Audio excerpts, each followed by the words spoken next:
c'est-à-dire les immobilisations en cours.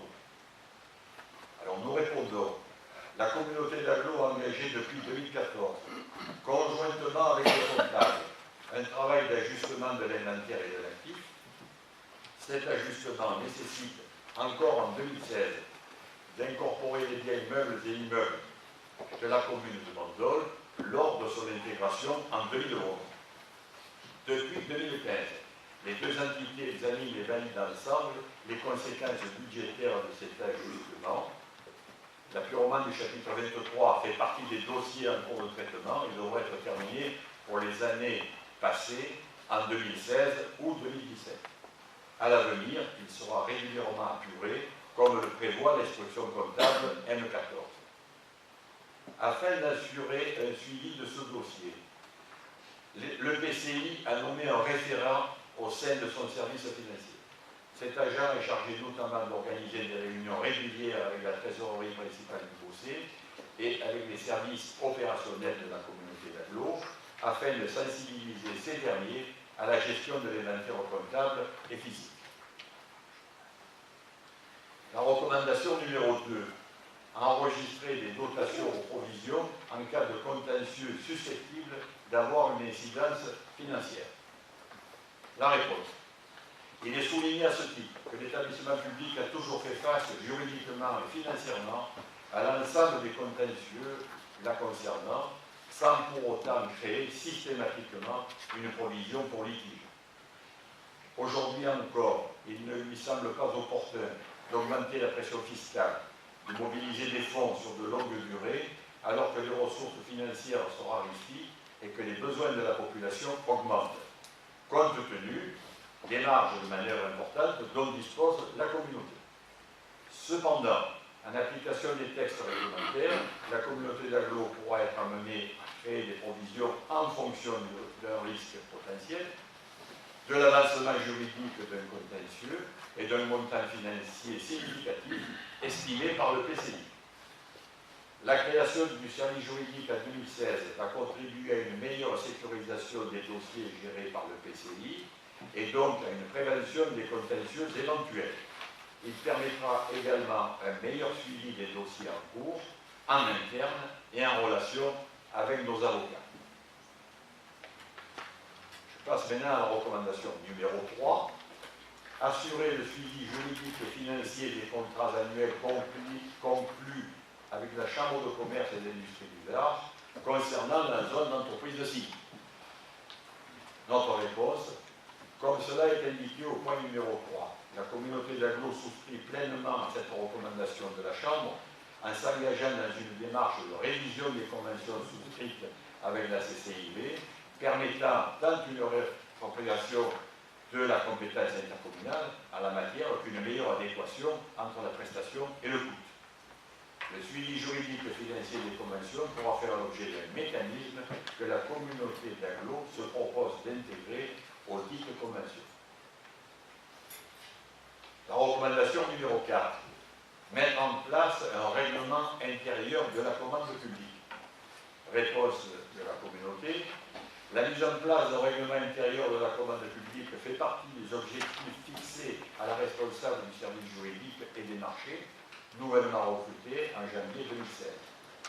Une première étape de formalisation des procédures a déjà été réalisée au cours du premier trimestre 2016, donnant lieu à, premièrement, l'établissement d'un tableau reprenant par seuil et nature de prestation, les obligations réglementaires ou internes, selon le cas, en fonction des nouvelles dispositions relatives au marché public, tant pour les procédures formalisées que pour les procédures non formalisées.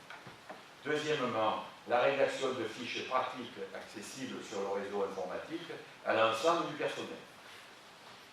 Troisièmement, la mise en place de fiches de lancement de marché. Elle oblige chaque service à se rapprocher du service des marchés afin de valider ensemble le niveau de procédure de mise en concurrence en fonction des prestations envisagées.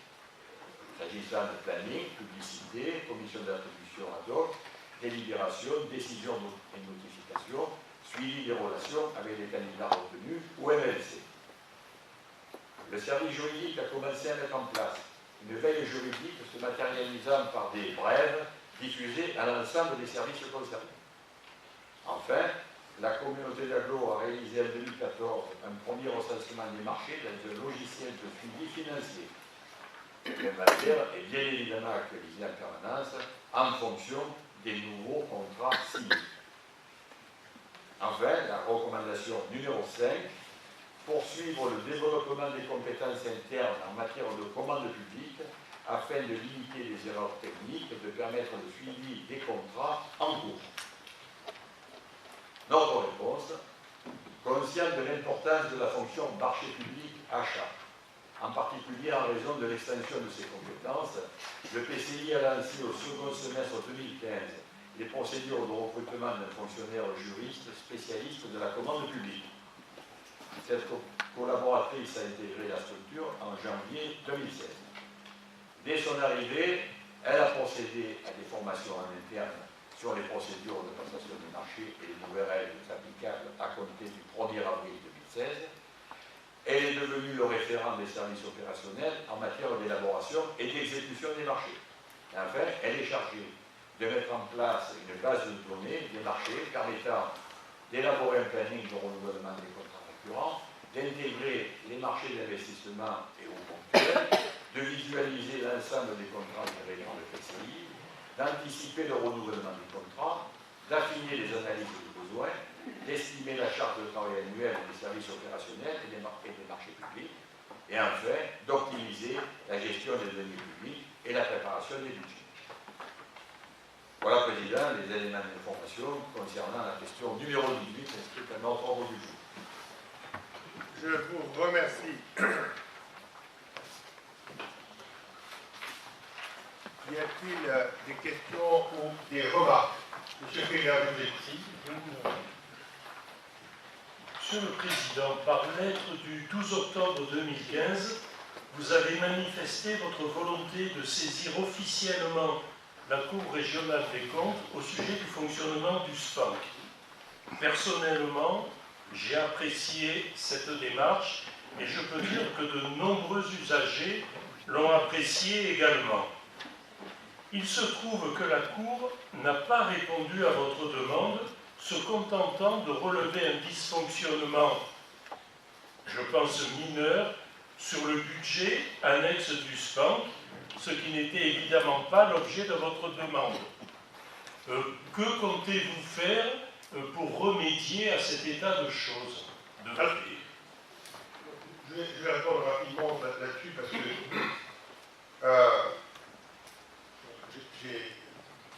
je dois de rien, je suis quelque chose. J'ai découvert donc l'organisation du SPANC en arrivant avec un historique et une mise en œuvre qui a été choisie à travers des procédures administratives qui n'ont pas suscité de recours et surtout pas d'annulation de la part du tribunal administratif. Donc elle s'applique. Et il s'avère, je pense, très honnêtement, qu'il y a plus de l'incompréhension dans le mécanisme qu'un surcoût. Il y a plus d'incompréhension parce que, à mon avis, le mode de facturation n'est pas le même que dans la plupart des autres SPANC. Et la deuxième chose, c'est parce que dans d'autres SPANC, le budget général vient abonder le budget du SPANC, ce qui n'est pas le cas chez nous. Ce qui est interdit. Justement, on n'a pas fait. D'accord, on n'a pas fait à ce moment-là, mais vous avez raison, on ne peut pas. Bon, mais je dis les choses à vous. On en a longuement discuté. C'est un sujet de discussion qui est souvent évoqué au cours des débats. Et moi, j'ai demandé qu'on regarde. Si on ne pouvait pas revenir à une tarification plus accessible à l'ensemble de la population, seulement il y a un problème, c'est que l'appel d'offres a été lancé en tenant compte d'une tarification qui produit des effets sur le concessionnaire. Il se trouve que aujourd'hui, nous sommes en train de voir si on peut améliorer la compréhension sans perturber l'équilibre de la DSP qui a été accordée. Et donc ça passera par un avis du préfet lorsqu'on aura une proposition précise à faire. Non, mais ce que je remercie pour ces explications, mais la question que je posais, c'est que vous avez alerté la Cour sur ce sujet et que la Cour ne vous a pas répondu ou ne nous a pas répondu. Si elle m'a répondu qu'elle ne pouvait pas le faire. Ah bon? Ah oui, oui, oui. Ah oui, oui. Vous avez eu un courrier pour ça? Ah oui, oui, oui. D'ailleurs, je vais demander au service de vous adresser une copie. Pas de souci. Non, non. Merci. Vous avez mon courrier et la réponse de la chercheuse. Fort aimable. Mais je vous avoue que les immobilisations ne m'empêchaient pas de dormir.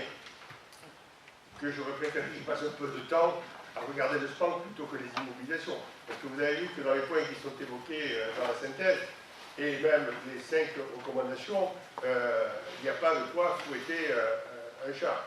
Mais j'aurais préféré qu'ils regardent quelque chose.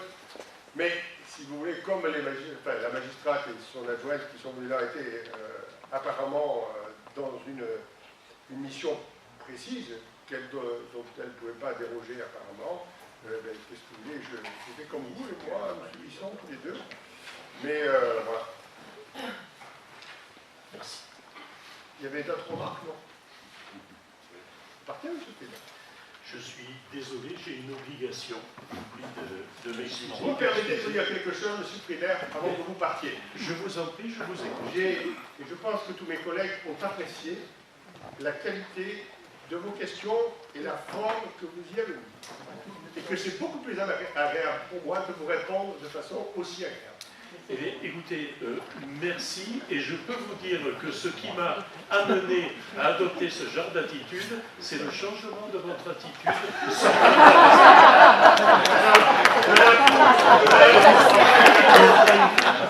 Et je vous avoue...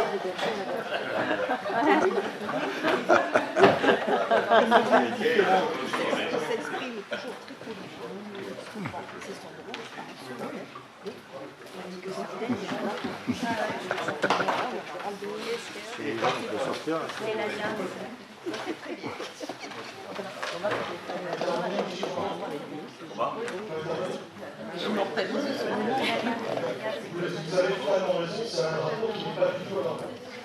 On en a connu un beaucoup plus alarmant dans le West-Savoir. Néanmoins, quand les magistrats pointent des irrégularités ou des méthodes, je souhaitais intervenir là-dessus, ici, éventuellement, de répondre. Le magistrat de la Chambre générale des comptes, donc je ne vais pas revenir sur les 5 points que vous avez commentés, vous avez entendu, donc je vais prendre des points de détail qui sont quand même importants, puisqu'ils ont un engagement financier de plus important. La CRC pointe donc une mutualisation qui est balbutiante, qui est peu développée, c'est dans les conclusions, et constate une absence de mise à disposition des services des communes membres. Alors, on l'avait dit, c'est vrai qu'on est dans le mieux, puisqu'effectivement, on a vu la délibération d'aujourd'hui, on va plutôt positivement vers une mutualisation, je dirais enfin, des services. Sous sa demande de disposer d'aucune procédure interne formalisée dans le domaine budgétaire, financier et comptable, important, là encore, vous avez répondu, ça va être fait, c'est déjà fait. Par contre, ce qui est plus dommageable, c'est que notre communauté, à l'époque, c'est une communauté de communes, n'a pas été en mesure donc de présenter les PV qui ont retracé les débats du conseil communautaire à l'époque, sur la période 2010-2014. En 2015, c'est fait, c'est vrai. Néanmoins, j'attire votre attention, M. Jourdan, sur le fait que des votes, les nôtres ou d'autres élus, ne sont pas correctement pris en compte. Oui, c'est récurrent, vous ne devez pas les voir au bon moment. C'est récurrent, où nos propos sont tronqués, voire disparaissent totalement des PV. C'est la raison pour laquelle nous ne les approuvons pas. Alors, soit on les met totalement, soit on ne les met pas du tout, mais on ne fait pas une mixture des deux. Absence de provision, donc en la matière, j'avais proposé à M. le Président un stage pour les provisions budgétaires. Là aussi, un constat. Notre communauté d'agglomération à l'époque, qui est aujourd'hui communauté de communes et communauté d'agglomération, ne provisionne pas, d'un point de vue budgétaire, les recours qui sont ouverts au contentieux contre elle, dès lors qu'il y a une incidence, bien sûr, financière. C'est une obligation. Ça n'a pas été fait, et ce que je souhaiterais, c'est que ça soit fait dans le futur et qu'il y ait un engagement formel que vous preniez ce soir devant nous pour que ça soit fait.